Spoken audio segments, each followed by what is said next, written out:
What is going on, ladies and gentlemen? Welcome to the 2 Feet on the Ground Gravity podcast. I am one of your hosts, Chris.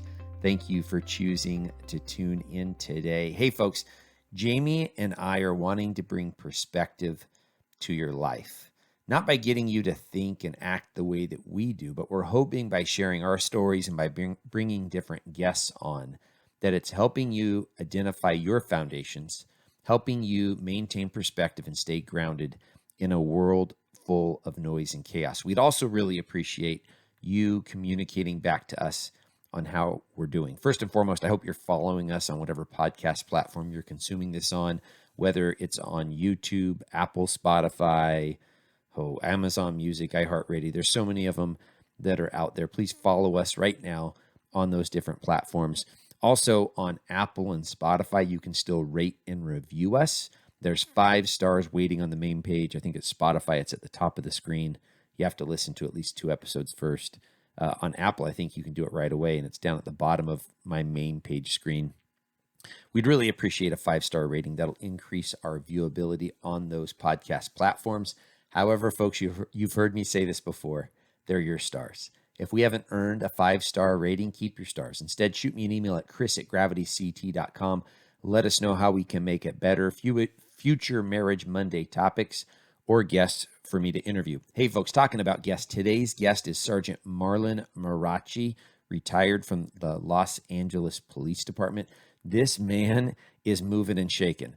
He's been retired for all of 2 months, and he's already started a private consulting business. He was going to do maybe a little podcast thing, and it's like launching into a full-blown production. We'll have to wait and see where it lands to see if it ends up on one of the major networks. But check out Details. That's the name of his podcast company. It's on YouTube. There's going to be links for all of this down in the show notes. So I'm excited for us to hear from Marlon today. Interesting man with his experiences at LAPD, and not just as a cop, but as a dad as well. We're going to get into that. But before we do that, folks, I want to talk about Service Peace Warriors. I haven't talked about them in a while. I was spotlighting Behind the Badge, that marriage conference that Jamie and I just went to recently. And I want to get back to talking about Service Peace Warriors. They're a 501c3 nonprofit that's dedicated to our nation's heroes. That's right, our military veterans that are returning with war-related injuries or post-traumatic stress injuries. Service Peace Warriors has their back. They're raising all the funds. They're equipping our veterans with service animals and training them on the benefits of having a service animal, and they do it at no cost to the veteran. Service Peace Warriors took it a step further, though. They started Maddox Dog Training Academy, which is a for-profit business, and through the proceeds of Maddox, they further fund Service Peace Warriors, and then they also equip first responders with service animals as well. If you haven't checked them out yet, please check them out today, servicepeacewarriors.org. Remarkable organization. Folks, with that, let's get into my interview with Marlon. Marlon Marrache, welcome to the Gravity Podcast. Thank you for having me. Really appreciate that, Chris. Yeah, you got to be getting tired, brother. You are out there right now putting in work. I've heard you on a number of other remarkable podcasts. Some friends of mine who have interviewed you already. You and I have been emailing, I don't know, maybe a couple months. I was stacked up there for a little bit with getting backlogged in interviews. So I appreciate your patience and willingness to still come on the show and just share your perspectives with my listeners. Absolutely. I really feel everything that we're doing is so important. We just don't do enough. So yeah, absolutely. Thanks for having me, bro. I appreciate it. Hey, in the intro, I already gave a brief introduction of who you are, but can you maybe elaborate? Just 24 years with LAPD. Just tell us a little bit about you. A trip down memory lane with the beloved Los Angeles Police Department. What I can tell you is I've been retired for 2 months, going on 3, which feels great. And it's for a purpose. This being one of several doors that are opening with, if you have faith, my beloved God has really blessed me with a lot of this experience, a lot of this tour, so to speak, to really get out there and talk about something that you and I are going to get into that I really feel is an untapped subject, which is internal affairs, right? We're going to talk all about that good stuff. So What I can tell you is I was in the Navy. I'm a Navy guy. In the Navy, in my almost 4 years in the Navy, I spent a good amount of that time, besides being on the flight deck and being on the hangar bay, chalking and chaining planes on an aircraft carrier. I spent a lot of time in discipline and legal. I was actually a legalman. So my job was to prepare court-martial cases and non-judicial punishments for disciplinary actions, right? I say that, and I'm taking you back to like 1994, 1995. You fast forward that to let's see, I made sergeant in 2007. I retired as a sergeant, so I had 15 years as a sergeant. About around 2011, I'm sorry, let me back up. Like around 2008, 2009 is when I started getting into discipline. This world of disciplinary issues. What's misconduct? What does internal affairs do? What happens when you represent officers, which is another feather in my hat, knowing that I work both sides. And so I spent about the last 12 years as a sergeant really getting into the intricacies of what Peace Officers Bill of Rights is, this border rights hearing process that we have with the Los Angeles Police Department. And that to me is probably the most impact I've had in my law enforcement career. I would take you down a trip on memory lane, their work patrol in the streets. I was, let's see, in my first 6 years, around there, I spent in the streets here in the San Fernando Valley. If you know anything about the city of Los Angeles and culture, and you know this, cop culture kind of dictates like, hey, you know what, we're better than you, or we do way better police work than you guys do in the Valley. Because if you work 77, Southwest, Southeast Division, and Newton Division, everything around Central and South Los Angeles, that's real work. And you know what? I'm not saying it is. As a matter of fact, I really, really envy and tip my hat off to all my colleagues and all my partners working those areas, because they are constantly doing police functions every single day and night, as opposed to a station here in the San Fernando Valley where the frequency is just not as much in terms of setting perimeters, going on foot pursuits, vehicle pursuits, just really good police work. So that was early in my career. I kind of gave you a little bit of a flash picture, so to speak, of me being a sergeant and really getting into discipline. So that's pretty much it. And I'm sticking to that answer, my friend. I like it. So, for law enforcement listeners, they hear internal affairs. They know what that means. There's been changes in names now. What is it now? Like professional standards? What's the terminology being used now? Yeah, Professional Standards Bureau. Yeah. And if anybody can remember back in our days, there actually was a movie with Richard Gere with Internal Affairs, AKA IA. And so for your listeners who are not police officers, this is actually pretty good. We don't know what they think of internal affairs, and we're going to get into that. So really appreciative of that. So help the listeners understand, what's the role of an internal affairs division, professional standards division within a law enforcement agency? Why does it exist? For one, you definitely want to police your own. I think if you can ask how many 1,800 agencies that there is in the United States, probably the majority are going to say, look, if any of my officers are up to no good, or they're making mistakes, or they're alleging some type of misconduct, we want to be able to have the honesty, have the transparency to actually police and investigate our own. And so internal affairs, I want to say probably LAPD, it existed back in the 60s, or even before then, probably in the 40s and the 50s. And for you listeners out there, if you haven't watched LA Confidential depicts the most corrupt department back in the 40s. I'm sorry, in the 60s. I think it was 60s. Yes. In the movie, if you haven't watched it, you got to watch it, because it's just, it's a full-fledged criminal circus, so to speak.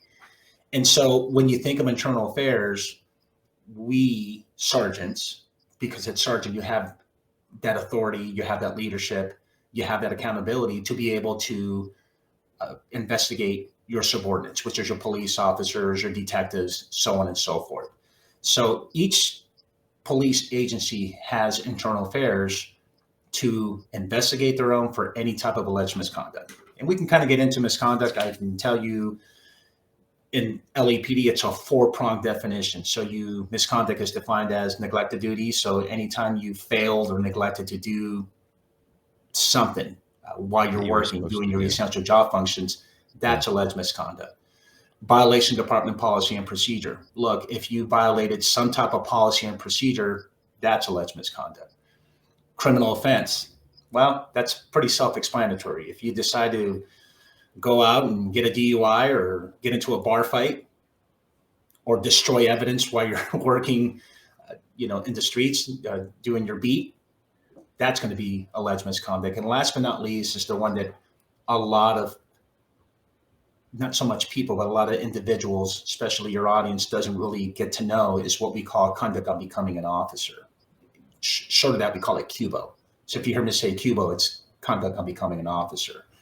And what that actually means is that it has to be like a very negative reflection on the eyes of the public, on the eyes of the department, and certainly on the eyes of the accused employees. So you got to do something real unbecoming. So your conduct's got to be like, go to a bar and undress all the way down to your skivvies and come outside and get on top of the roof of a car and just start, partying and yelling and screaming and acting all crazy. And maybe you have a gun and shots fired. That's pretty conduct unbecoming. Yeah, absolutely. Hey, one thing that I love that you said there, or I think you alluded to it, is just the fact that, I've worked for, including the military, I guess I've worked for 3 different law enforcement organizations. And the folks that I worked with didn't want to work with a bad cop. The folks that I've worked with, we have high expectations of ourselves and our coworkers. And even if you don't do anything that's deserving of getting an IA file opened on you, meaning violation of law, policy, we police our own, meaning you're going to get a roadside from a senior officer and they're going to chew your butt. We're not even talking about the sergeant getting involved yet. I'm just talking about if you're doing something that's either dangerous, a violation of law or policy. I've seen the senior officers take charge and make sure that they are mentoring those younger officers. And those younger officers have a couple choices: either figure this out and operate within these boundaries that we've been given, or you're going to need to find a different job. And so within my experience, I work for an agency of 108 officers, relatively small compared to LAPD. But I don't have a negative experience with IA, meaning I've gotten in trouble before. I've stacked up a police car and had investigations on me and gotten disciplined, and I deserved it. Walked in and told the bosses what I did. I even told the chief, sorry to put you in this situation.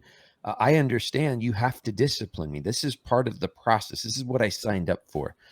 But I also know, and we see this in the movies, and then I hear it from officers, especially officers from larger agencies, there is sometimes this either reputation or this idea that IA is out there to get you.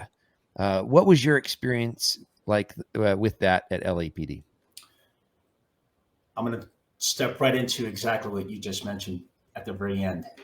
It is the idea more than anything, and you can agree to this. It's what they call organizational culture. It's what we call cop culture. Yeah. There's this stigma that officers believe that IA is out to get you. Oh, we're the dark side. You guys are evil. The fact of the matter is that a lot of times you got to hold yourself accountable, and we don't do that. And that's probably, I've never really grasped, put my arms around, why would an officer not really just hold themselves accountable and say, you know what, I messed up. Totally. Which they do. Sometimes they do. It's what we call falling the sword, right? So look, if you do something wrong, that's great. Great in the sense that, look, we're going to get through this process together. Yeah. And it is a process. But when you start getting specific, right? Like you just mentioned, you start lying. Nobody wants a bad actor. We can all agree to that. No, but I don't lying, want to work with a liar. Right. So a false statement is that in it itself, the stakes are much higher because now you're looking at termination.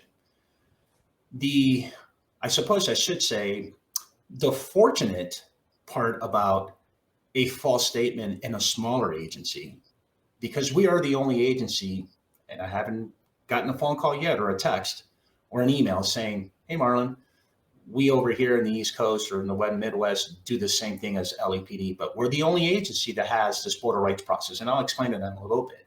Yeah. But fortunately, in these small agencies, if you're alleged with such a harsh allegation like that, you're going to get called in the chief's office and it's going to say, look, you know what? I like you. You're a great worker. But you know what? We think you lied. So guess what? I have to fire you. And then now you have to go through civil service commissions and appeals and this whole litigating process to get your job back. That's pretty easy. That's easy in a sense that that's pretty fortunate. You know, chief kind of wipes her hand and, you know, command staff says, look, you know, if it turns out that he was not lying, then this whole process by which they went through with civil service commission, then okay, that, you know, that's the fairness of it, right? That's due process. Yeah. In our agency, there's this hush hush type of culture where if you get brought up on a false statement, everybody, for some reason, really corrals around that accused employee to make sure A, they're okay, B, that they're supporting them. But what they don't really realize, and it's not talked about because that's just the way it is, it's hush hush, is you're going to a border rights and you're facing a false statement. Better yet, that partner that you were working with that has those type of allegations, they're never going to be that transparent, especially to you, to tell you exactly what is it that they actually are being alleged of. And they'll go home and probably tell their loved ones, you know, because part of the process is this. If you get brought up on serious charges such as false statements, misleading, perjury, criminal offense, yeah, those top 4 that I just mentioned, you're going to be sent home. The chief is going to say, look, I'm going to direct you to this border right process. This border right process is a hearing. It's like a mini trial. We'll get into the specificity about those details. But I'm going to recommend to this panel, to these hearing officers, I'm recommending removal. I'm directing you there. I'm recommending removal. I'll see what the outcome is, but I'm going to recommend removal. So guess what? Once you get served, you have 30 days that we're going to pay you. The city's going to pay you for 30 days. After 30 days, leave. Yep. You're going to be at admin leave and administrative leave, and you're just going to wait for your border rights hearing, your day in court. And until then, you know, you're going to have to find a job to, you know, to take care of your family, whatever the case may be. And so normally on the average, it takes about 6 to 8 months because we are so short. It's probably taking anywhere between 8 months to even a year to get your border rights. Are you being serious? directed. Time out. That's how long it takes before these issues get resolved. Correct. One of the I should say the process, right? This procedural process of border rights is what we call a time waiver. No any different than right to a speedy trial. Yep. If you actually waive time, you can have your first day of your border rights hearing within 15 to 30 days. It can't pass over 30 days. Okay. So if you really feel like, look, you know what? I didn't lie. Chief, I didn't do this. I want to get this over and done with. I got to get it done in 30 days. Sometimes time waivers don't really work because what the department does, which is the advocate, which is a job that I did, it's called the associate advocate. Basically, you're a prosecuting sergeant representing the chief of police going against a defense attorney. You're presenting the facts that you've found through your investigation to this board, correct? Correct. So the investigator did the investigation. They turned it in, and this is the product you have. You, as an advocate, are representing the chief of police, and here we go. And so in this border rights process, it's no different than trial. You're going to plead. First, you're going to be the pleadings. It's only obvious you're probably going to plead not guilty. And I say that, and I've caught myself. Go ahead. I was going to say, if you were going to plead guilty, you probably would resolve that when you were meeting with the chief, right? If a person is going to fall on their sword and say, "You're right, boss, I lied," this hearing's never going to take place in the first place, correct? Well, we'll move right into penalty phase. This is what we'll do. And I caught myself in the past on other guest appearances where I say, "Hey, you know, you're always going to plead not guilty." That's not necessarily true. There's sometimes you can do a plea, what we call a plea and submittal, which basically means that, look, I'm going to plead guilty, and here's the entire investigation. And we're going to submit that into evidence as long as you stipulate. You can read the entire investigation, and I'm pretty much telling you that I'm falling on the sword and just begging you that, look, just don't fire me for this. Now, have I seen a plea submit on a false or a misleading statement? Absolutely not. Yeah, at I'm my going to tell you agency, right now, we know. a false statement, that's it. Yeah, you get found guilty in a false statement, your days are numbered. Yeah, we don't employ Brady officers. And do you guys have the Brady? Absolutely. We have Brady issues. Not only that, nowadays you have what? You got Senate Bill 2 that's coming down the line where you're going to get decertified. 1, 2, you're probably looking at maybe some criminal offenses as well. So go ahead. For the listeners, if you're a Brady officer, what that means is that has to get disclosed. The prosecutor has to be aware of it, and they have to disclose that to defense in any criminal investigation. So if I'm going to testify in court on one of my police investigations, then the defense has to be aware that I am a Brady officer, that it's been substantiated that I've lied before in the process of my duties, and they get to present that to the jury, which pretty much means none of my testimony in a criminal matter is going to have any weight because I've been proven to be a liar. So that's why at my agency, if you are deemed a Brady officer, you're done. We aren't going to continue to employ you if it's been substantiated that or sustained that you're a liar. Absolutely. And to that point, if you don't get fired, so what happens is you plead not guilty. The department puts on their case, right? They're going to bring in, they're going to introduce testimony for the officers to hear and examine. You're going to bring in evidence for everybody to examine as well. So it's all there and set. And once the department is done, we rest. And now the defense puts on their case. They do the same thing. We do closing arguments. After closing arguments, they're going to deliberate for the findings of these allegations. Much like a court proceeding. Yeah. It's exactly like a court proceeding, but it's very loose. Some attorneys like to, objection here, say objection this, objection that. The border rights hearing process was adopted back in the 60s, like I was mentioning earlier, because of LA Confidential. There used to be a lieutenant by the name of, forgot his first name, but it was Parker. Lieutenant Parker, who was a JAG in the Navy, when he retired, he made chief, became the chief of police in LAPD in the 60s, and just started seeing all this corruption everywhere. So light bulb turned on and said, you know what? I'm going to bring this Board of Inquiry process to my agency.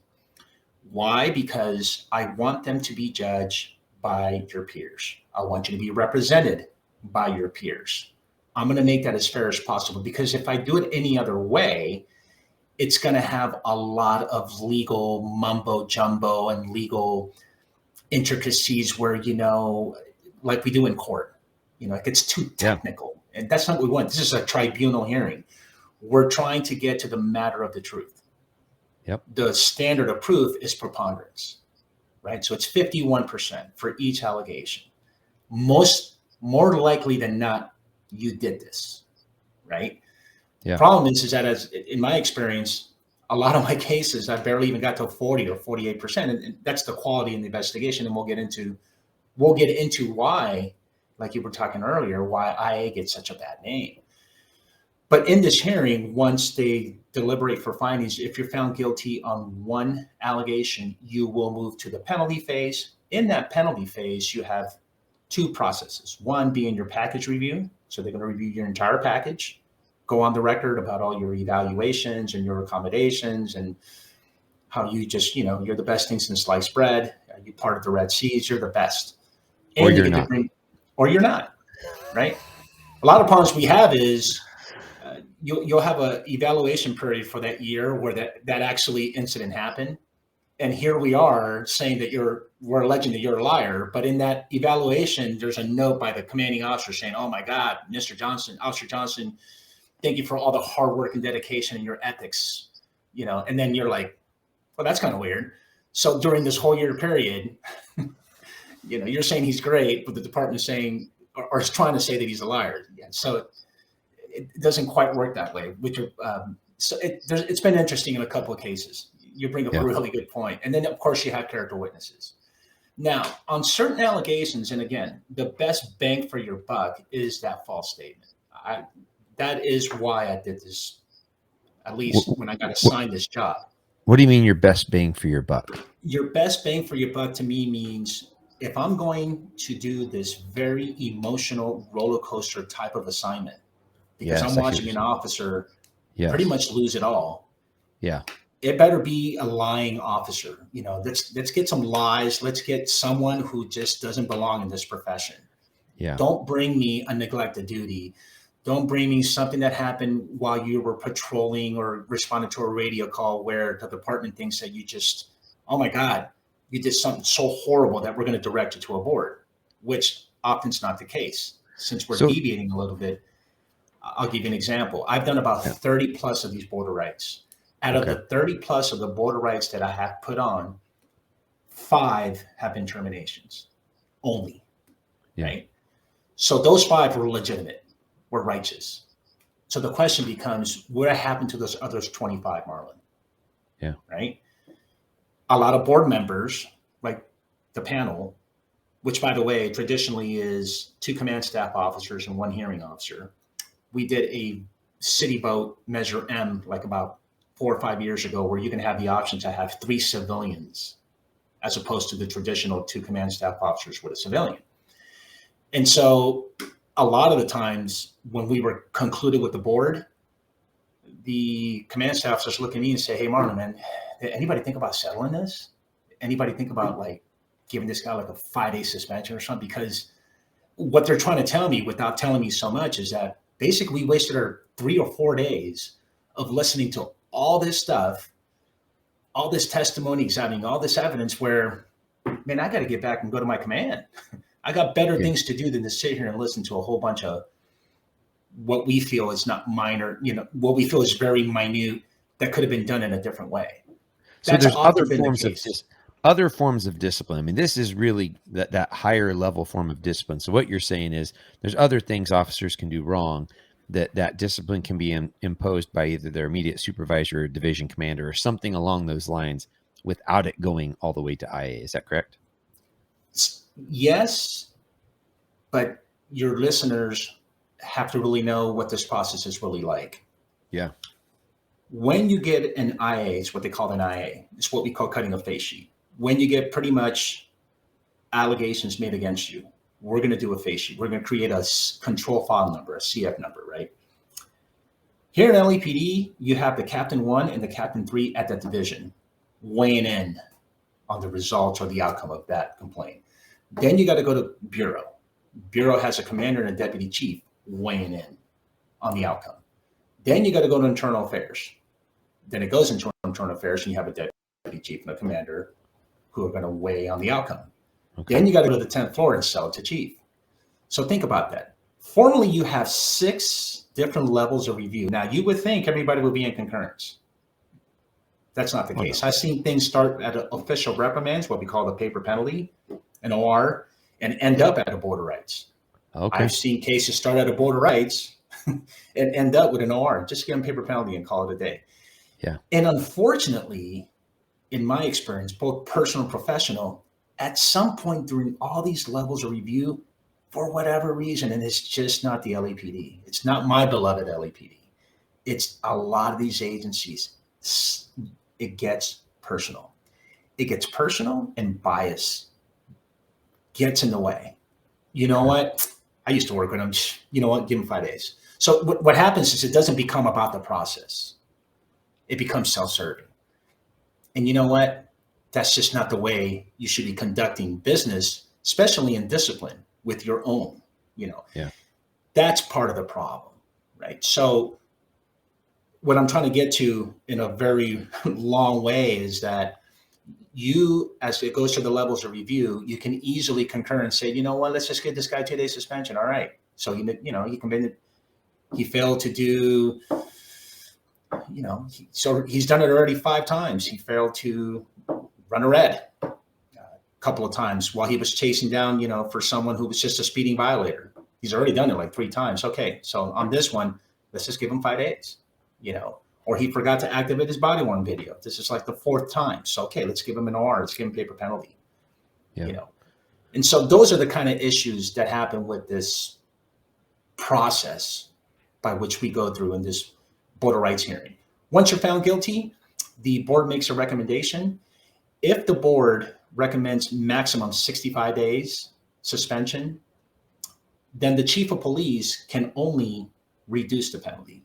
The chief of police cannot up the penalty, if that makes any sense. So in other words, if the panels, the command staff officers at the border rights hearing recommend removal, the only thing the chief can do is actually reduce it or agree. So it's not binding. It still has to go to the chief. But of course, the chief is depending on this entire mini trial, so to speak, to get to the truth. And one thing before I forget about border rights process, especially with false statements and these really serious allegations, even though it is preponderance, even though it is 51%, I've experienced where command staff officers, and some of these command staff officers were lawyers, that really have the experience in the legal field, where they say, look, if the department is accusing this officer of lying, it better be more than 51%. I can tell you that right now.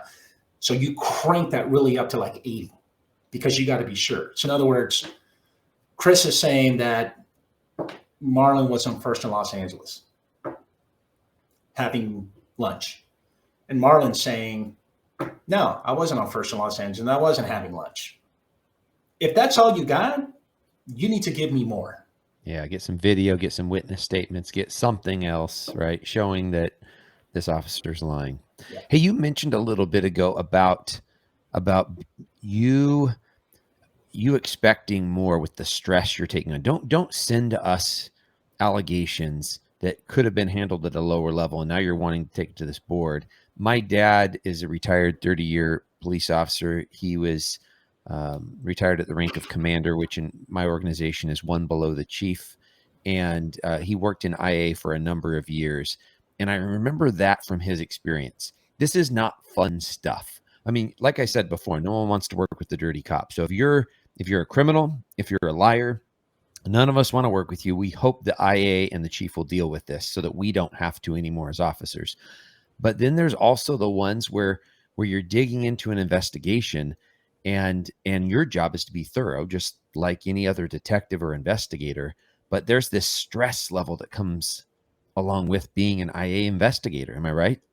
Absolutely. And unfortunately, that's where we get our bad rap. That's where we get the bad reputation and the bad name, because a lot of these investigations are just not quality investigations. A lot of these podcast interviews that I've done, my motto, and I'll always say this, is no stone goes unturned. That's what it should be with every investigator, whether you're working internal affairs or you're working a robbery case or even a homicide case. Yeah. You have to turn every single stone. Wherever that evidence leads you, go and do it, man. You need to canvass twice, do it. You need to call the accused, the complainant, like 3 times. Great. You need to send them a certified mail letter saying, look, I'm trying to get a hold of you. Good. But don't just like cut corners and say, oh, well, here it is. And that's the problem with this machine, is that you don't get really good quality cases. I've had border rights cases where I don't even invite the IO, because here's the problem, Chris. That false statement allegation, that's the product of the investigation. Guess who owns that? The IO. The investigating officer. Yeah. My first border rights, when the IO, and by the way, we used to have this 1-month goal. Sometimes you turn it in within 6-7 months. Sometimes as an IO, you don't even know what that lieutenant or the next levels of review are actually amending the complaint to add more allegations. I had a border rights where the IO was testifying, and it was so embarrassing. One of the hearing officers said, Sergeant X, did you know about the allegation number 3 for false statements? You know what his response was? He goes, you know what, ma'am? I just found out about that allegation 2 days ago when I met with Marlon preparing for this border rights. And then, of course, she's looking at me going, really? And so I say that in a sense that you really have to be really good, from a good heart, working internal affairs to pretty much try to exonerate your partner. Look, your goal should be to exonerate them, right? or to say that this didn't occur. But unfortunately, we cut corners at times. Yeah, And that's I the remember. stressful part. That's the stressful part. I remember when I first became a supervisor, communicating to the crews that I supervised. Hey, here's the deal, folks. If so, at my agency as a first line supervisor, you're going to investigate any use of force, other than an officer involved shooting. That's going to be an independent investigation unit that comes in. But for all the other normal use of forces on a day to day basis, it's the first line supervisor. And I told them, I'm going to treat this like it's a homicide investigation every time you guys get in a use of force. I'm going to interview every single witness. I'm going to get every single shred of video I can get. I'm going to interview the person you use force on. I'm doing all of this because I trust that you're doing it right. Now, here's the caveat to that. If you did it wrong, my effort is going to create a bunch of evidence that you did it wrong. I don't think you're doing it wrong.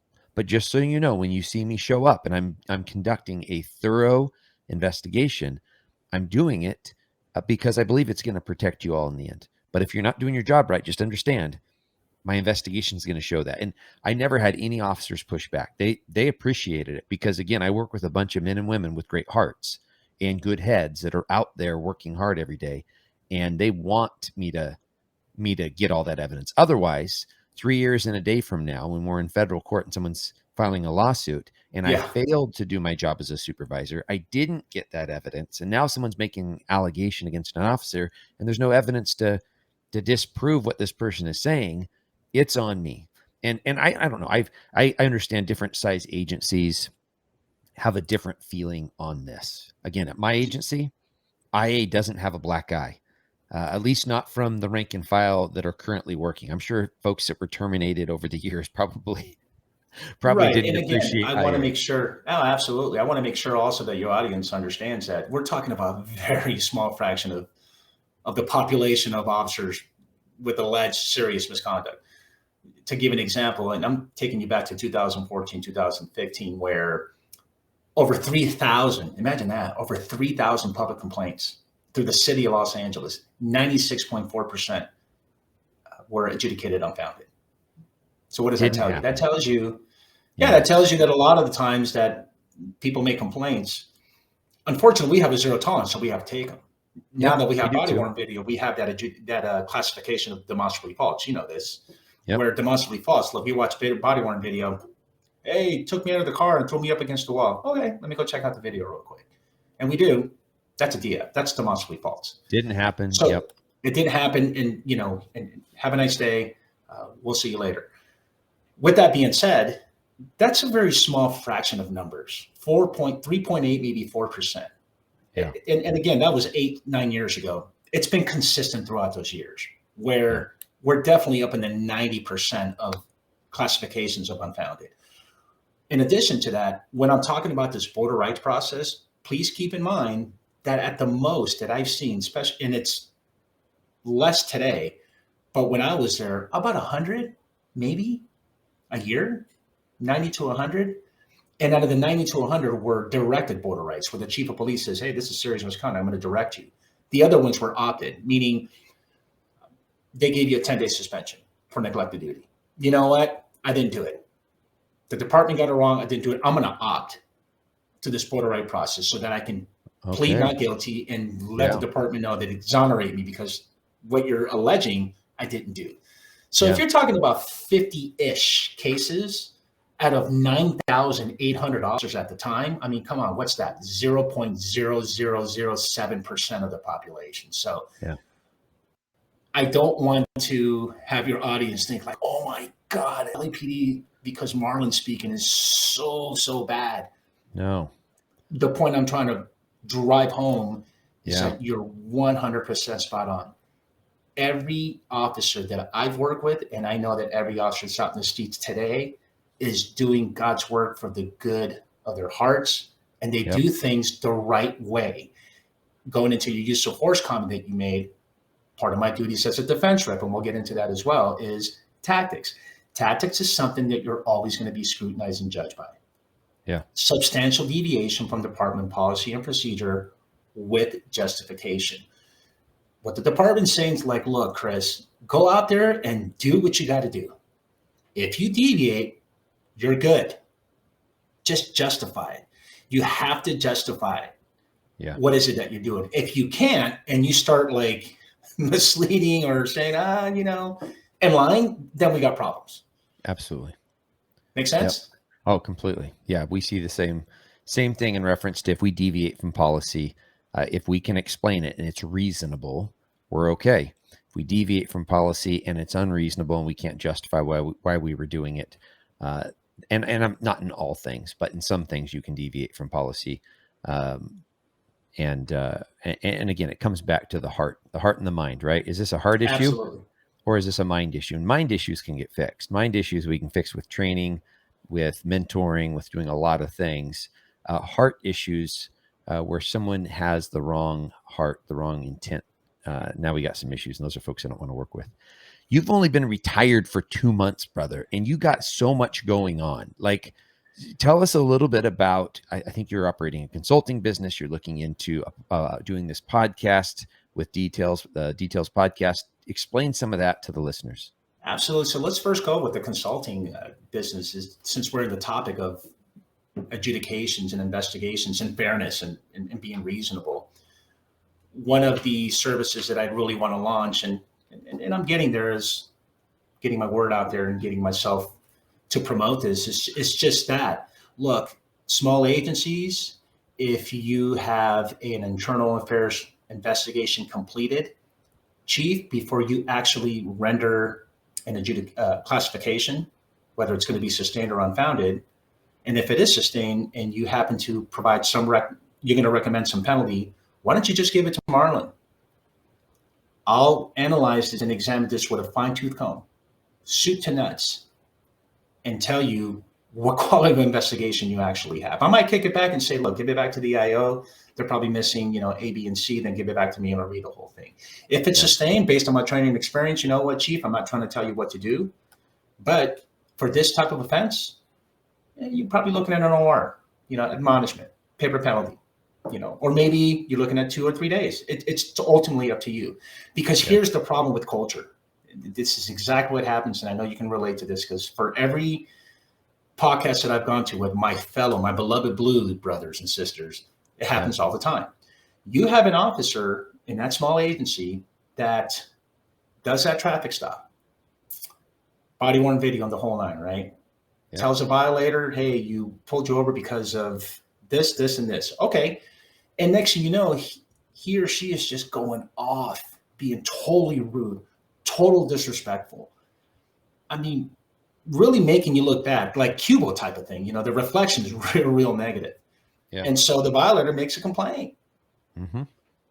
That small agency, because it's small, and when I say small, I'm talking, 50, 100, 150, who knows, or even bigger agencies, small to medium.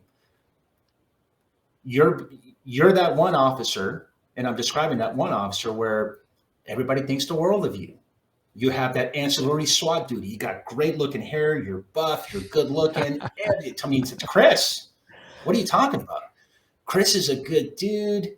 Lieutenants love him. Sergeants love him. You know what? Yeah, he dropped a couple of F-bombs and he was totally, totally rude. The chief is hot under the collar. Like, you know what? I want to jam Chris up. Chris cannot be doing traffic stops in my community, dropping F-bombs and doing that. So I'm going to jam him up.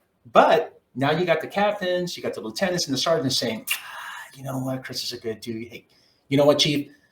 Let's just give him counseling. Let's just give him a comment card. Not a big deal. It's his first offense, right? The chief is what? Probably cornered and handcuffed, thinking, I can't go against my command staff. I don't want to be in the island all by myself. So, and I'm not saying it happens all the time, but that's the scenario that I've been thinking for like the last 5 years. When I retired, I said, this is the kind of service that I want to render. Yeah, you can step in as a consultant and give that independent eye. I don't have the culture going. I don't got the politics of an organization. I have no dog. Look, I'm just a sergeant from LA, man. I don't know where Birmingham, Washington is. I only know Birmingham is because my ship got sent to, my aircraft carrier went to Birmingham, Washington. Yeah. I'm not from here. I'm not from anywhere from Maine, New York, whatever. Then you have that other officer, that one who does that traffic stop, all on body worn. And yes, They have that awful reputation. He is badge heavy. Badge heavy meaning he's always aggressive. Get you out of the car. Probably pulled you over with no probable cause. Probably didn't Oh, even have reasonable suspicions. And now you're talking about some constitutional issues. Maybe. I'm not yes. saying it happens, but oh yeah, well, he had tinted windows and that's why I pulled him over. Okay, fine. But they take you out of the car, they start jamming you up, and everybody in the station knows, oh God, it's Chris, dude. He's always doing this. And you get that really bad reputation. Guess what happens? The violator makes a complaint, and now command staff is thinking, that's it. This is the last nail in the coffin. This is the one we want to fire. And so the chief's like, yep, let's fire him. But then you have a person like me who's independent saying, do you really want to fire someone for a traffic stop for discourtesy type of allegations? Yeah. If you don't have if you haven't done quality investigations and you don't have good cause to show from past behavior as well, you're going to get jammed up. And this is where it gets down to those first level supervisors all the way up to the chief having to do their job on a daily, monthly, and yearly basis of documenting employee performance. So those are the cultural issues. It's a balance that you must have. And so that's the kind of service I want to provide with my consulting. I've been fortunate to, I've been given somewhat of a practice run, like a demo for a Savage Training Group with Scott. Love it. To talk about all this. I think, Chris, you can agree, unless you work internal affairs as a podcast host, we don't talk enough about internal discipline. This is an untapped subject.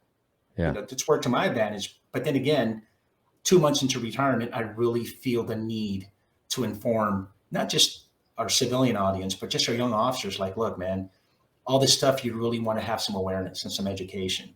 Yeah. And so training, I'm going to be October 24th. I'll be up in Livermore Police Department teaching this from incident all the way to adjudication to explain everything that we're talking about.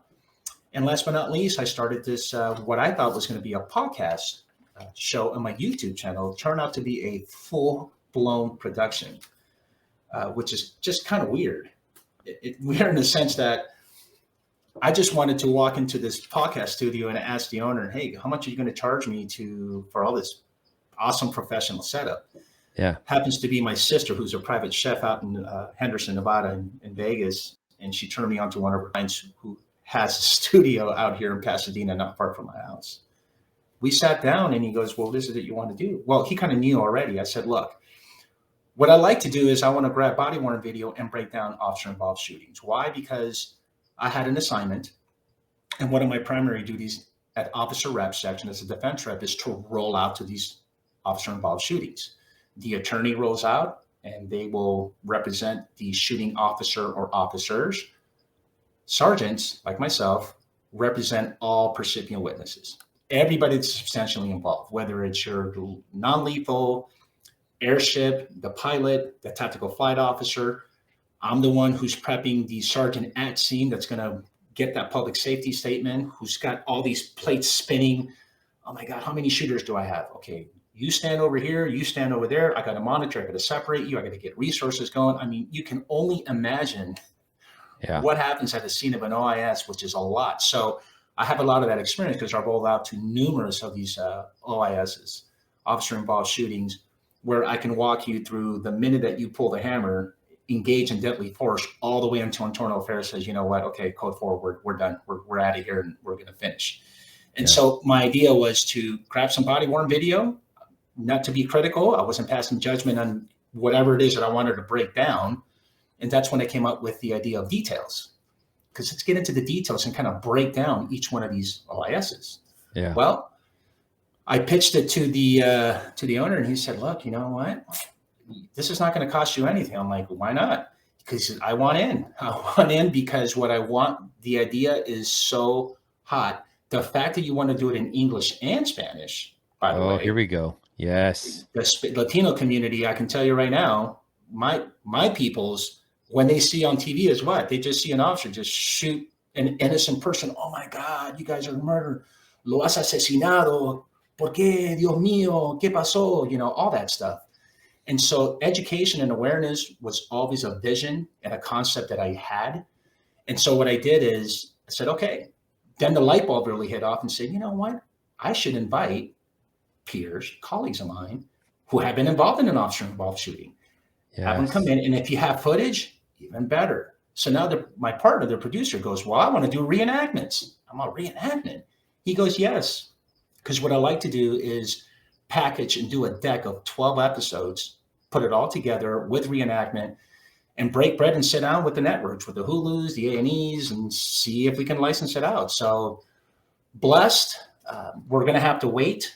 We're only on episode 6 that we just recorded, so I got about 6 more to go. Yeah. And once it hits, man, it really, the stories of my three guest appearances of my colleagues that were involved in an OIS have come in and told some really powerful stories. And the idea behind all this, and you can relate to this, it's not that we in law enforcement agencies are doing a bad job of not informing the public about an OIS. It's just that we don't do enough for the public. You know what I mean? Yeah, I can tell you what happened. Yeah, exactly. I mean, your agency, will go up and tell you, hey, this is a radio call. Officers responded. And here's body-worn video. You're going to see. We're going to slow down motion and show you, why the officers, were shooting, because maybe, the person had a knife, you're doing a good job with doing that. But here's the problem. It's the outcome. What happened? Because once we watch that, that's it. You don't know that 8 months later, there's a use of force review board convened with a 5-panel member, 4 command staff officers, and a peer member who are pretty much going to judge you on 3 categories: drawn exhibiting, tactics, and use of deadly force. If it's in policy, great. Then it has to go to the police commission, and they have to agree. But nowadays, you and I can agree, if you get involved in any type of shooting that just might be a little bit controversial, you're probably looking at criminal filings. Audience doesn't know that the inspector general rolls out. The audience doesn't know that the attorney general is now rolling out.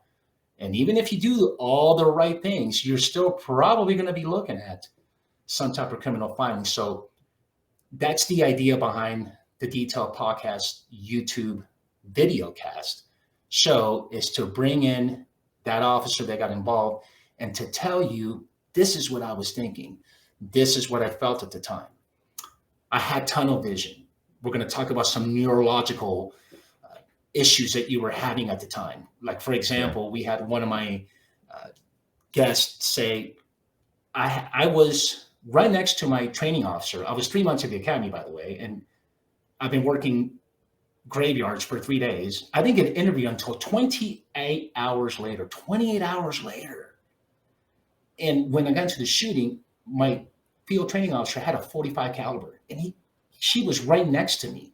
But when I engaged, I couldn't even hear the bullets. Yeah. So we talk about those issues. Tell me what happened when you called your wife. Tell me what happened when you called your loved ones. Did you go see a psychologist afterwards? How did you feel about this? Did you get a chance to reflect? It's just therapeutic for you, I love this concept because I feel like it's giving folks that aren't law enforcement a glimpse behind the curtain, understanding that we're human beings, understanding some of the force science things. Lieutenant Colonel Dave Grossman talks about this in his books On Combat and On Killing, giving folks a glimpse to these things, being transparent about this stuff, I think is important to educating our community. And again, I hope that as people like you and other folks sit there and tell this piece of the story, I'm hoping it helps our public dial in on and give them more information to be able to pick apart between, hey, we all need to take a breath and we need to let this investigation unfold, right? Absolutely. Versus seeing one and going, okay, there's a serious problem here. And we're still going to take a breath, but we have a big problem here. But if we don't explain some of this stuff, folks that work in a bank, folks that work in a school, folks that work in the medical industry, they may just have no clue of some of this stuff because they've never learned it. You never learned it, you never know. Yeah. Hey, brother, you're more than a cop. You're a dad as well. How have you balanced that? A 24-year cop in Los Angeles. How did you balance being a father?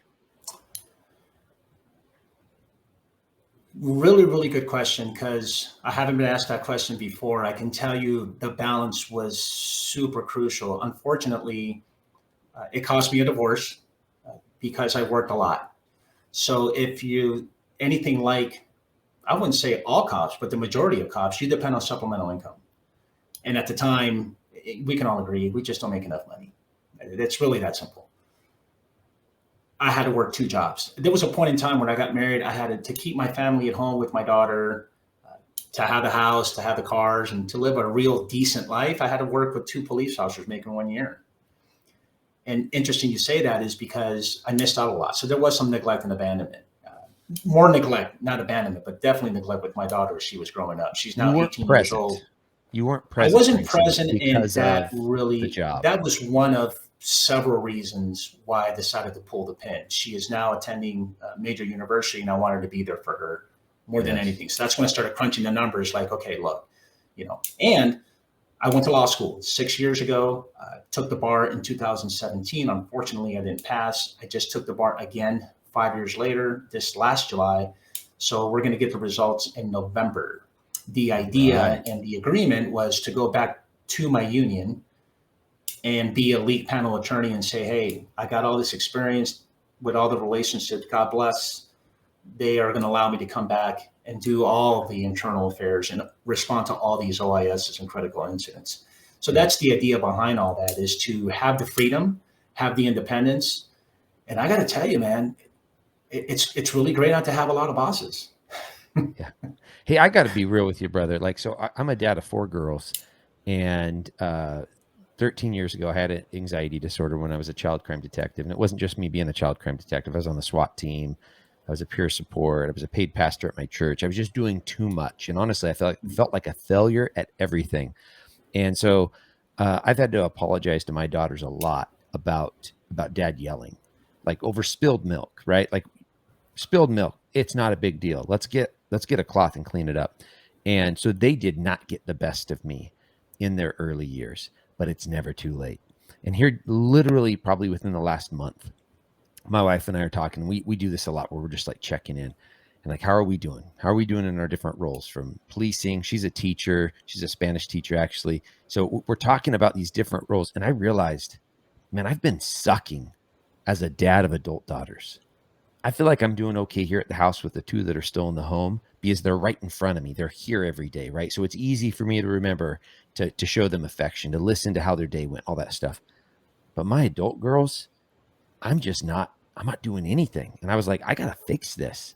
And so I committed, hey, I love my girls. I genuinely love these girls. It's just, I get so busy with stuff that I'm not engaging them. And I was like, I'm going to start. Enough's enough. No more excuses. It's never too late to start being a great dad, right? I have a 22-year-old Absolutely. and a 19-year-old.